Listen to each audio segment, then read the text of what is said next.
yo. Let's go. So I'll just have to snip this video if we can. Boom. It's a bit bright, isn't it? Just stop looking at yourself. Is it not too bright? Why? Is it look that bright? I think it's pretty good. Shows us clearly now. No? Super bright. Ready? Okay. 3, 2, 1. Hey there, beautiful people. We are back. It's been over 2 months. It's been a long time. Yeah, it's been way too long. It's been a bit of a mad year so far. So this is Michael and Colleen, I'm Colleen. and we are doing Lot Pod once again. Yeah, I think the last one we did was right before Christmas. Did we not do one after? I don't know. I thought It's we did been one in so long. January. Was it? I think we did because we took a hiatus around the holidays, and then we decided to come back and say, "Hey, we're shortening it down to like twice a month." Yeah. I wanted it once a month, but then you said twice a month, which I knew. I should have said nope. Gotta give the people what they want. Yeah. It's been it's been a bit of a crazy year so far. So I think we'll share some of that, of what's going on and what we've been doing and how we've been navigating this mess. So just to catch you guys up, fill you in, we started this. I don't even know when we started it, but we've done about 12 episodes, or something like that so far. Lot Pod stands for Little of This, Little of That podcast, and then we started doing them live streaming on Facebook. But then we knew that we couldn't really keep it for ourselves to go back and reference to or to share them. Like it was just on Facebook only. We couldn't do anything else. So we decided to do a YouTube channel.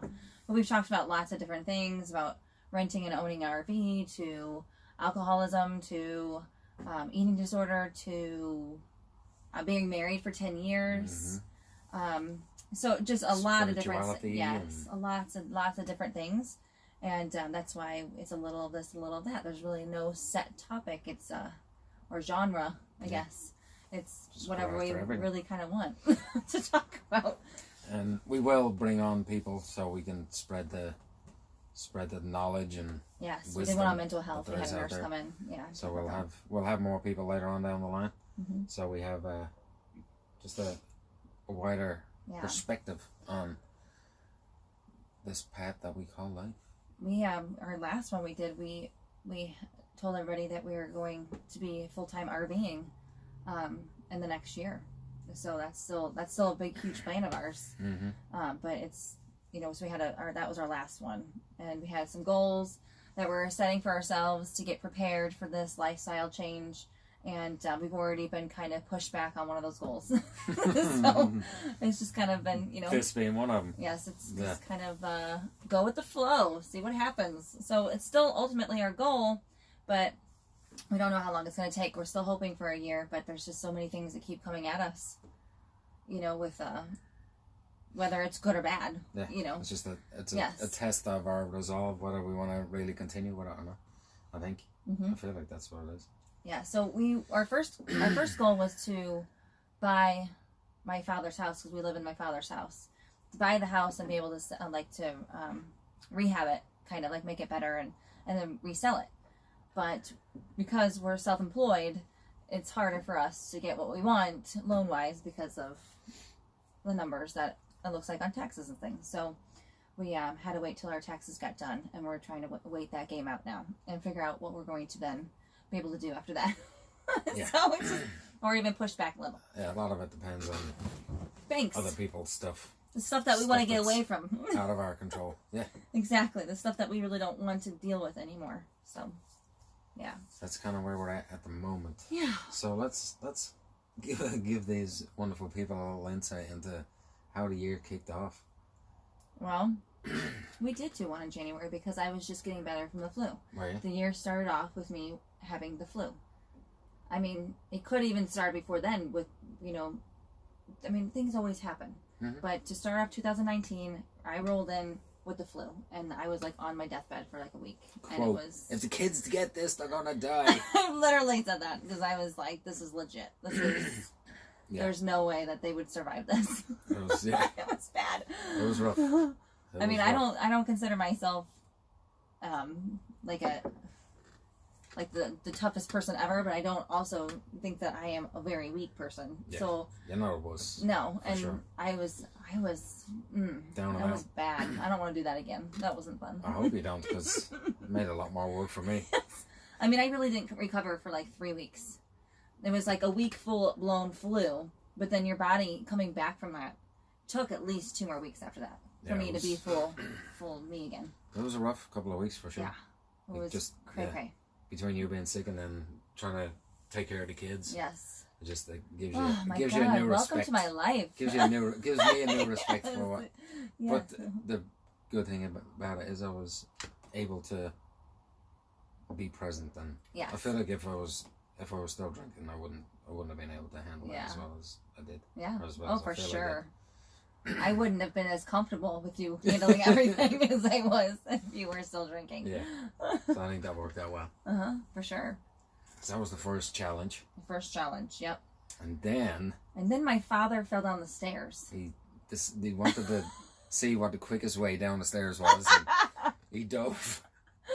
He went head first. Yeah. He literally fell on the food that he had in his arms. So he fell, and he was still on top of his arms, were underneath him. Didn't try to save himself. No, it was all over the place. And we were sleeping. Well, I was in bed, and he was sleeping. And actually, and the loud noise of my father falling down the stairs actually caused him to wake up. And which I normally don't wake up for anything. No. Like a grenade could go off next to bed, and I might twitch, but that'd be about it. And it was like almost every single stair was hit. That's what it sounded like. Like it was just every single stair. And there's 12 total. And it's right next to the back door. So he walks in the back door, and then you go down the stairs, and that's where his whole area is. And Michael woke up and said, "What was that?" And I go, "That was my father falling down the stairs." Like I knew that was what it was. Like I hadn't seen it, but I just knew that was what it was. And then I'm sitting there just on my phone still. And he's like, "Well, are you going to go check on him?" And I'm like, "Oh, really?" So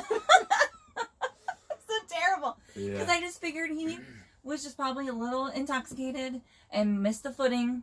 I mean, I've seen you do it many times. Mm-hmm. I wasn't really... Still do it sober. Yeah, I really wasn't worried. I was just kind of like, well, there was kind of a lot of stairs that were sounded there, so maybe it should be checked on.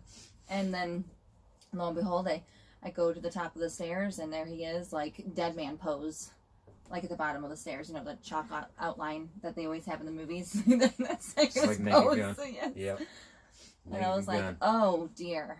And he was unresponsive. So then we had to call the ambulance, and they had to come, and it was a whole thing. And then he was admitted into ICU and ended up having being DKA, which is diabetic ketoacidosis. No, that's yeah. You first said, you're like, what? He doesn't want to be resuscitated? No. Don't bring him back. No, he's got the sugars. He's got the diabetes. That's the sugars. He's got the beaties. He's had it for a while, and he hasn't really taken care of it too well, and so he was feeling off already, and then on top of a couple beers made him really hit the stairs. Jacked him up. Yeah. And then so he was in ICU for 4 days. Yeah. ICU for a couple days, and then admitted to just trauma. So that was the second week of January. Mm-hmm. So it was sickness, just kind of getting over the sickness. Yes. Pat jumps down the stairs. And then... Pat was going back and forth from the hospital home every single day. So he had... 2 or 3 times a day. What was the extent of it? What? The injuries was... Oh, he had 3 broken ribs on the left side. He had fractured his occipital... Not occipital. Mm-hmm. Ocular. Oh, okay. Is it ocular? Occipital's in the back. Ocular, I guess it is. I'm thinking whatever, your eye socket. But, and then he had... a collapsed lung. A collapsed lung, that's right. And it was... I know collapsed lung sounds terrible, but it was not a bad collapsed lung. Yeah. It was as far as that goes. The rib had punctured the outer lining, is what they said, of the lung, which caused air to leak into this space between the lung and that outer layer. And that's what caused the most pain. And it repairs itself, which is right. All of it repairs itself. Yeah. which really sucked for him because he wanted something done bad. Yeah. Fix me. He's like, you can't do anything for these ribs. So he was in pretty bad shape for about a month. Yeah. After getting home. He's really just now coming around. Yeah. Full yes. tilt. Yeah, he was down there trying to move a cabinet or something. I was like, you need any help? I'm like, nope. I'm like, okay. Every time he goes down the stairs, and I was like, careful now. So yeah, that was a crazy one. Yeah, for sure. So that He's was black and blue. Some more Mm-hmm. drama, mm-hmm. and then my 4 days after that, my cousin Scotty was in Syria, working for the Department of Defense, and there was a suicide bomber, and he was KIA, killed in action. Mm-hmm. So that was hard. That was hard hitting for our family, big time, because he was the invincible one, as we all said. And my cousin said it very good. I have like 55 cousins, just so you know. So there's a bunch of us. But one of our cousins that's really close with him, you know, said it really well in an interview, that he had the heart of a teddy bear, but he was the biggest teddy bear, but he was like invincible to us, and he was just a total badass, but the heart of a teddy bear. Exactly. Yep.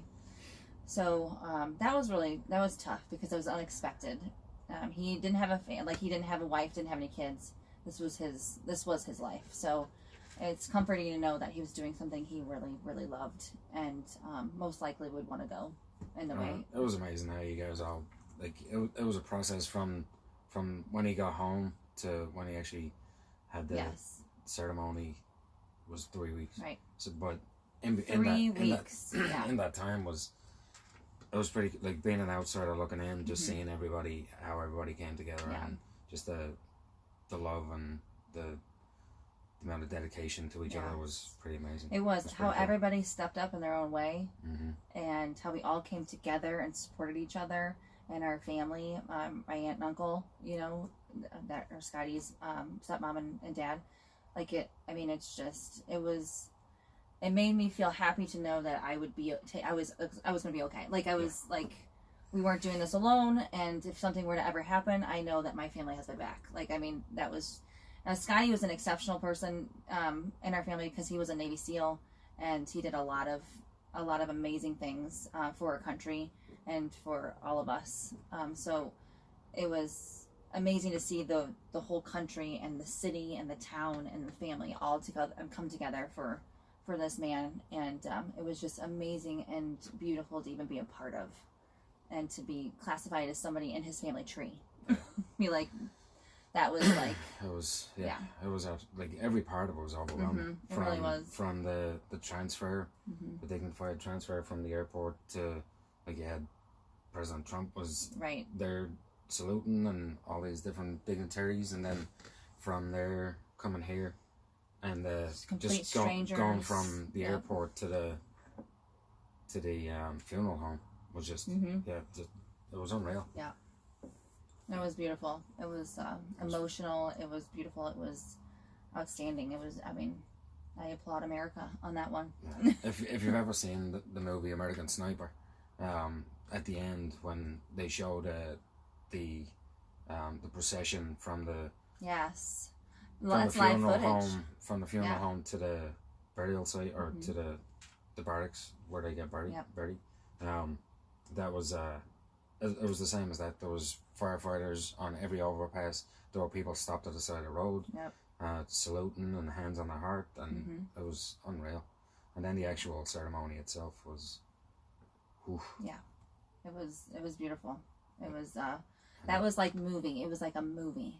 I mean, every time, because, you know, the SEALs, they have their own thing that they do. They take off their SEAL crest, whatever it is, pin, and the trident, thank you. They stamp it into the coffin, and they do it like 2 at a time, and they do these rows, like specific rows on the coffin, so everything is in place and looks very military, like it was done professionally.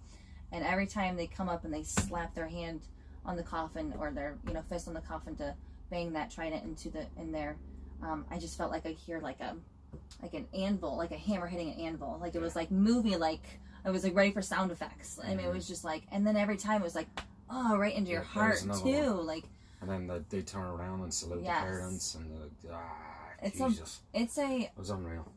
That alone is like like that is something that I mean that it's gotta be amazing to be a part of. Mm-hmm. You know, like the love that they show for each other, that brotherhood that they have, that you know, amount of respect for each other. Yeah. That alone too is just. And it absolutely pissed rain the whole time. Yes. Pissed rain. Yes. And but then meeting some of the guys then afterwards. It was pretty cool. You can see why they all stick together. Yeah. And they have each other's back. One of the guys, Johnny, even reached out to us and called to see what was up, see how things were going. That was pretty cool. It was, and then one of the guys that was on the bus with us coming back to the drop-off point, Colleen was telling him about Porrig. We were watching the buds training, and the boys are all out there doing the push-ups and in the piss and the rain. And Porrig walks in, he's like, how many push-ups are they doing? And we're like, hundreds. Hundreds. More than you can even think. So I asked him, how many can you do? He's like, I don't know, like 12. He's like, well, let's see what you got. I'm like, no, I don't want to. So, well, I'll tell you what, however many you do, I'll double it. And I was thinking, 12, double 12 would be easy. So he drops down and knocks out 27 push-ups. And then stands over me and counts every rep along the way. 51. Doubled. Come on, 52. So Colleen was telling that story to a couple of the Navy SEALs that were on the bus with us, and they were impressed by it. And then when we got off the bus, one of the guys, AJ, took his pin off, took his trident off, and put it on Porrig's color. It was so awesome. Yeah, it was a pretty cool moment. I was like, oh my gosh. You bastard, you just indoctrinated him. I go, is this your goal to try and like, recruit? And you're like, hey, we all start somewhere. And I was like, well, what a great memory though. Like if he goes and says, I went to, my mom's cousin, which is his like cousin once removed, I guess, went to his, funeral with all these Navy SEAL guys, and one of them gave him their trident, pen. Like, if that's a memory for him to stick with him for the rest of his life, and that's what gets him to do what he, feels like is, like, what he needs to do, I mean, I will just be like, it gives me chills thinking of it now. Yeah. It's pretty cool. It was awesome. Yeah. So, out of something that was so tragic for our family, it was really beautiful. But it was a long, very long process. And we all wanted to do something or help some way because we just didn't know what to do. And there was really nothing we could do because the military does everything for you, like, and for our family, for my Aunt Fran and Uncle Dave, like, they did everything for them. And so we were just trying to figure out what we could do. And so all of us cousins came together, we got together, and we had a great time. One night, just, bonding and reminiscing and, hugging each other because we all just felt like we needed to be together. And that was a few days after everything had happened. And then we knew he wouldn't be home for a week or so. So then my Aunt Fran and Uncle Dave then took time to do like group sessions because we knew the funeral and the wake were going to be so big that they may not even be able to have time for us. So then she and Dave were like, we want to have a time alone with just you guys. And so all of us cousins got together again like a week later with my Aunt Fran and Uncle Dave, and we're able to have time with them and talk to them and get everything, and just be able to hug them because we weren't able to until that time because we weren't going to be together. And then it was the transfer, and then it was, I don't know. There was just things that happened over and over again. And it was exactly 21 days. Yeah, that we went to Jefferson Barracks and the burial. It was quite the experience. Yeah, so that was long, and that was a tough one. So yeah, that was January. Yeah, so we're up to about the middle of February now. January. Yeah. And then it was. This may have been around my birthday. My birthday was February 20th. You went out to Florida then? And then I went to Florida afterwards, and I just thought that my plane was going to crash. I really did. I was like, everything else has happened up to this point. I'm like, what? I mean, I know what it was. So we were getting ready for Orla's birthday. It was February 10th.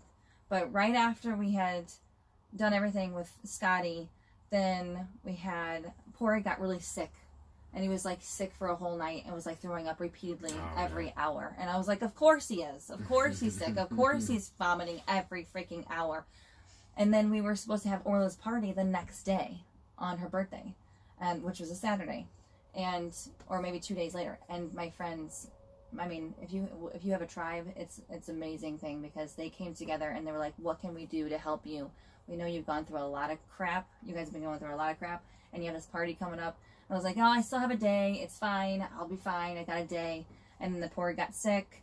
And then they were like, okay, we're going to ask again. What can we do? And I was like, all right, honestly, if you could make a cake and if you could bring some stuff to make my house look like it's going to have a party, like, and they did. They stepped it up, man, and they did. That's and it cool. was awesome.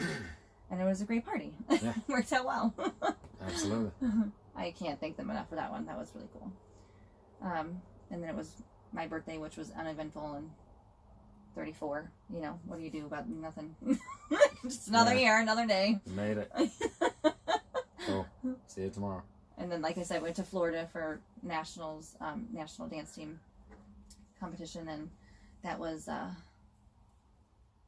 like I said, I was expecting the plane to go down because I just thought, I was like, well. That's why I even told Michael, I was like, so I just want to tell you that I love you very much. And please know that I want my body cremated and ashes into a urn that can plant a tree. And I told her that tree would probably die because true. This woman cannot keep a plant alive if she was paid I try. I kill succulents, which is like apparently Impossible. Very hard. Yeah. Mm-hmm. Killed a cactus once. These things survive in the desert. Amazing. It's the negative energy that we had.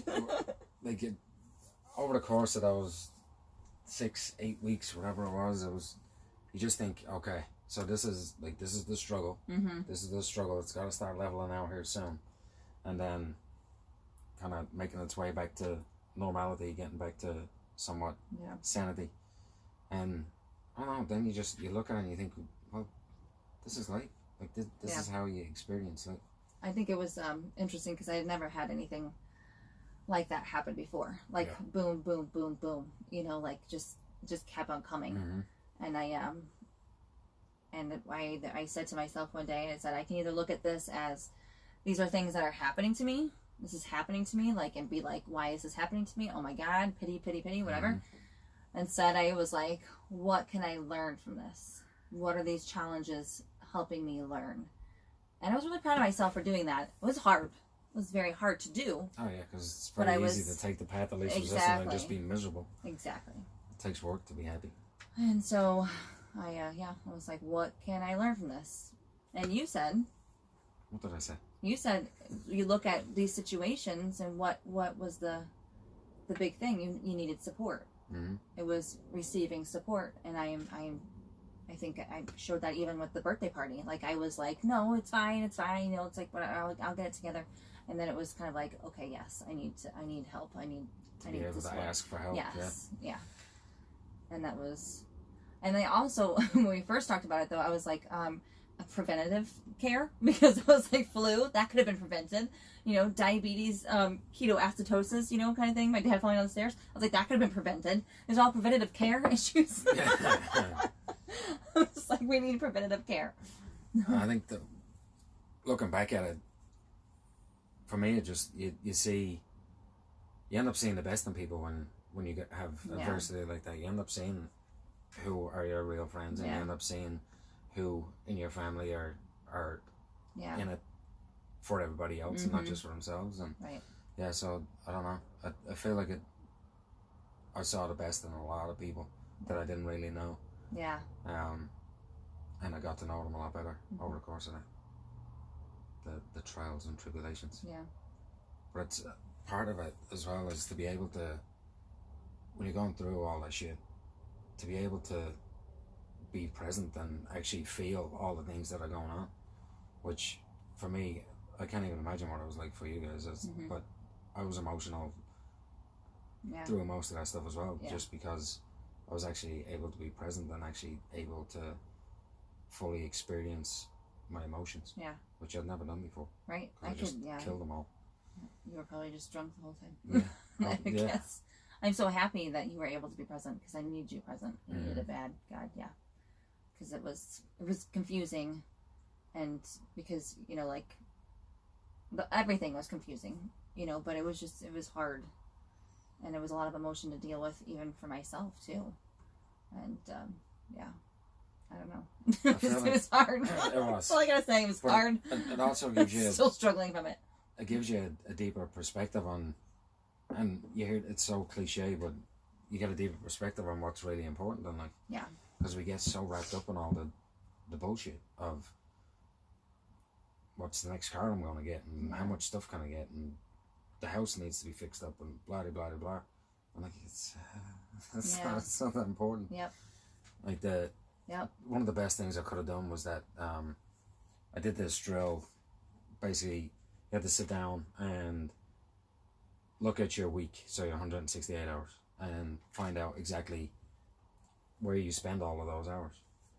And which is really fun, actually. It was really very enlightening. Yeah. Because I found out I spend way too much time doing nothing. Mm-hmm. And it's okay, obviously, to do nothing sometimes, but I was spending about 15 hours a week on electronics or watching TV. Yeah. And just not being, like, that's time that I could have been spending with the kids and playing with the kids, or I could have been reading, or I could have been doing something more productive than sitting around watching TV. But after doing that, and then I set some goals for myself for the next year, next 5 years, next 10 years. And when I looked at all of those goals, I set 10 for each. So 10 for 1 year, 10 for 5 years, 10 for 10 years. And what I found, the constant through all of them, so 30 goals, the constant through all of them were those three, the big three, I'm calling them now. Okay. I like that. I've been in this journaling that I've been doing. I started back on Christmas Day and kept up with it. Now we have to talk about that, because we did talk about that. Yeah. A little bit, yeah. But the big three were family. It's number one. Number two is service to others, which is basically what I do all day and for my job anyway. But trying to extend that to do about 10 hours a month of just other service, trying to find ways that you don't to get paid for or anything. Yeah, and there's no kickback. You're not looking for anything in return. You're doing things just to do things to be nice. Right. And then the third thing was experience in life to its fullest, to say yes to more things and be willing to step out of the box and do new things. Right. So those were the three things that I wanted to, or that kept coming up. Family, most important, service to others, and then experience in life. Like, okay.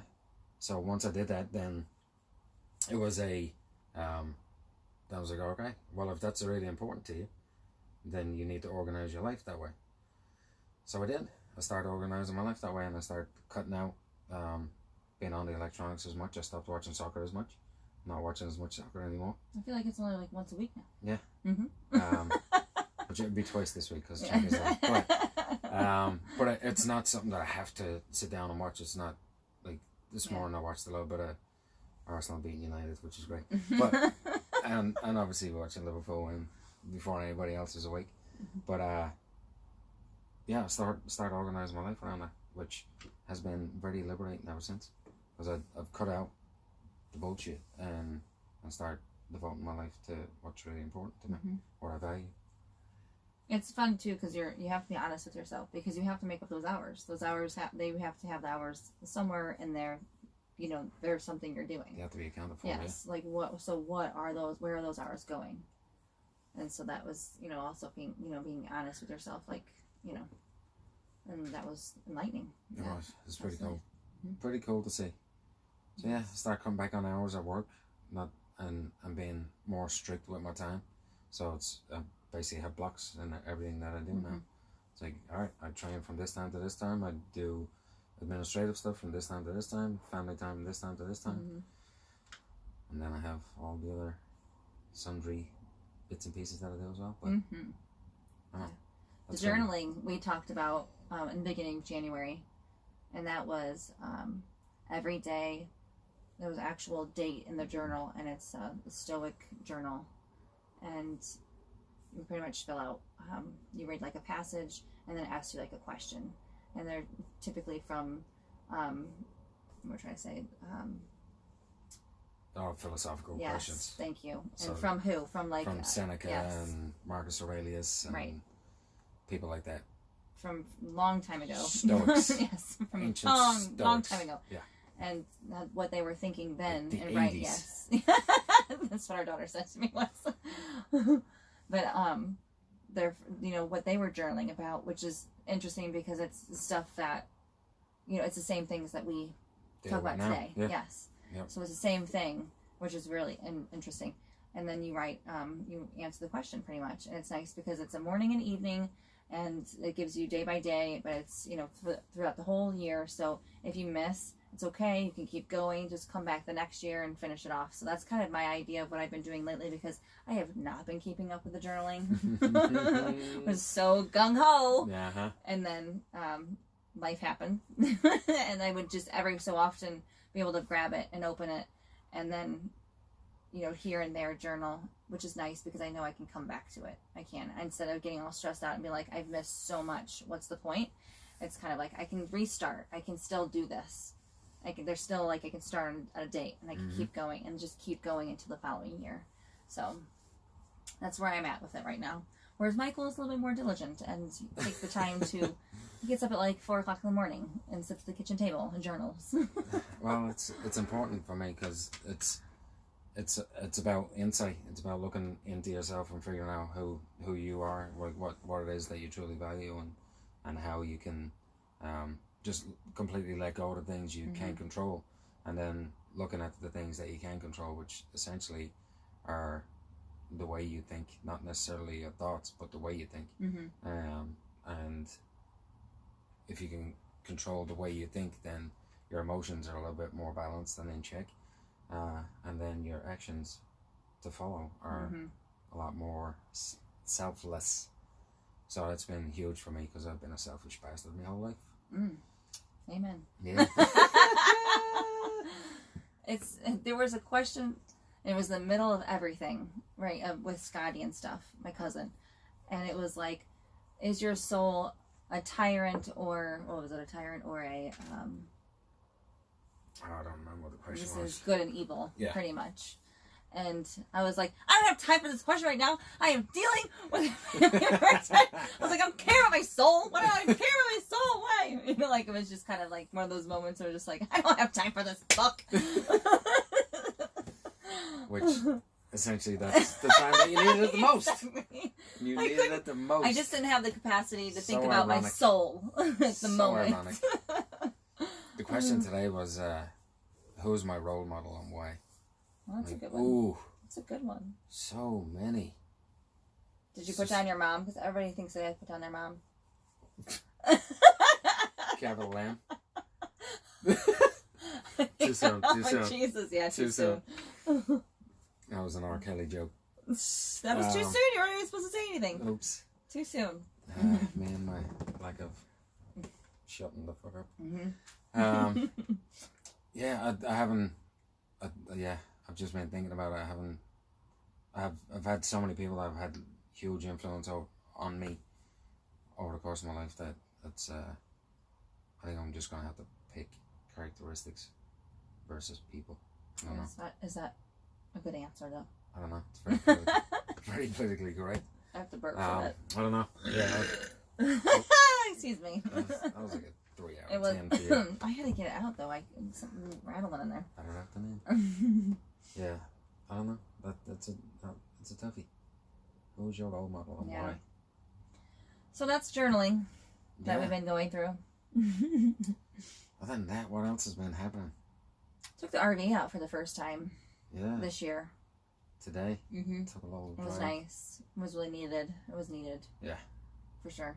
She was a little rusty. Yeah, she hasn't been started too often. But a bit of a rough winter here. That's about it, really, right now. Everything's kind of slowing down, which is nice. Now we got parent-teacher conferences, and you got, Not necessarily slowing down. Let's right. Let's see what you picked up here. Drama-wise. Drama-wise, everything is kind of chill. And so that's something that I'm learning as well. Like, it doesn't necessarily... It's only drama if you make it drama. I mean, somebody dying, though, is dramatic. But it's also part of life, right? Yes. And it's... But they're not always blown up, though, either. No. So... but for me, it's thinking about... We can be miserable in those moments. We can choose to be miserable.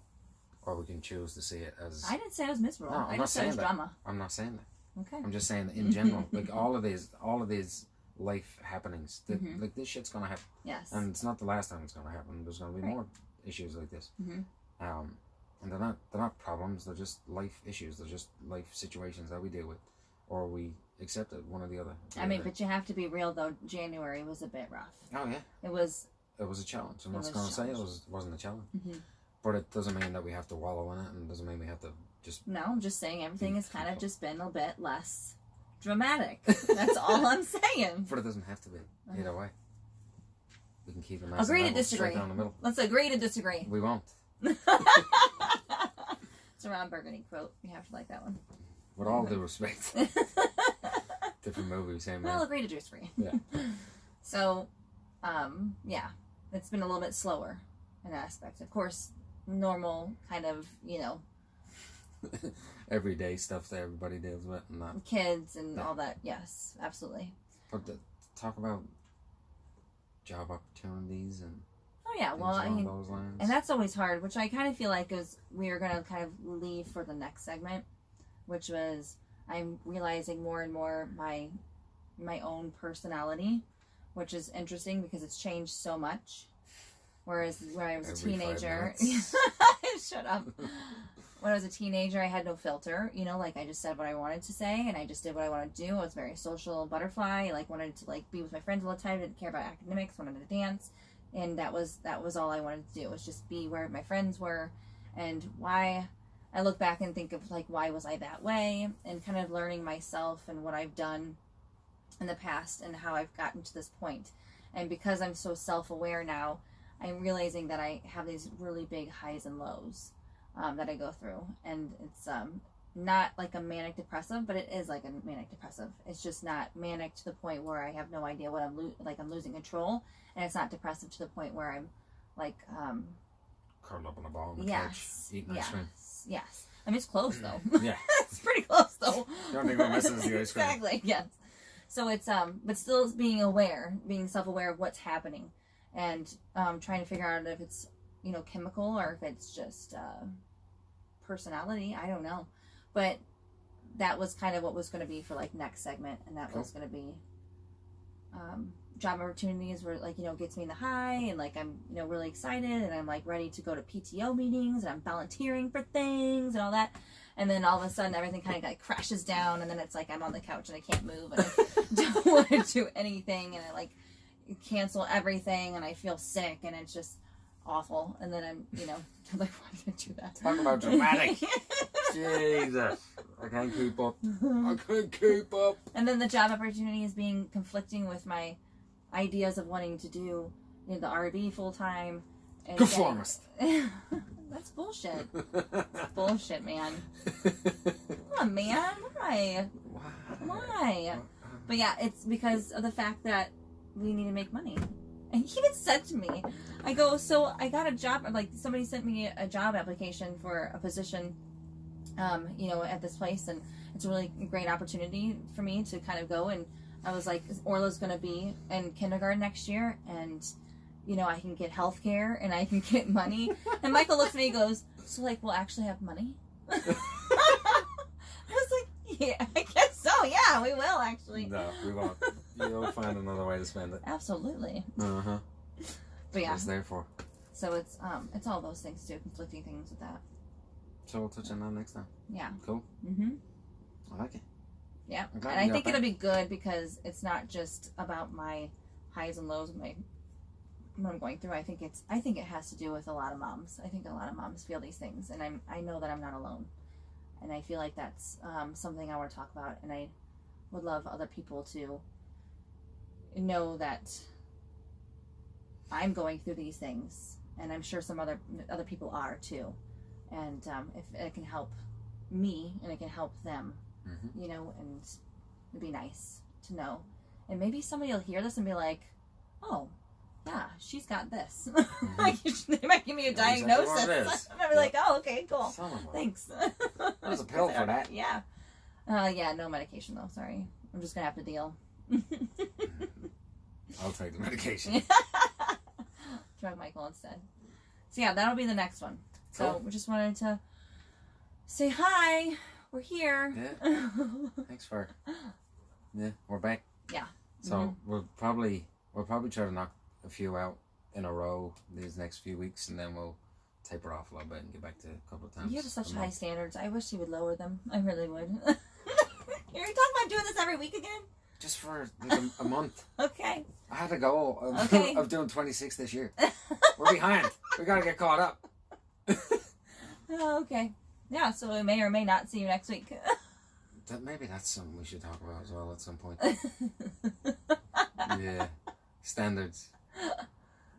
Michael likes self-acceptance. Yeah, Michael has very high standards, and he likes to hold everyone else to those standards. Yeah. But it's all just a reflection of me. So deep, man. Mm-hmm. So deep. Dude. That was deep as a puddle. Right. Right. Right. Right. Right. Go on. Wrap it up there, Mrs. Thanks again for always coming and hanging out with us. And good old Becky the RV. Mm-hmm. She loves it when we're inside of her. So. Filthy. It says explicit on the podcast, so just be ready. Yeah. Thanks again. We'll see you in a week, maybe 2 weeks. We'll see you next year. We'll see you another time. Good luck. Peace, love. Peace and love. Bye.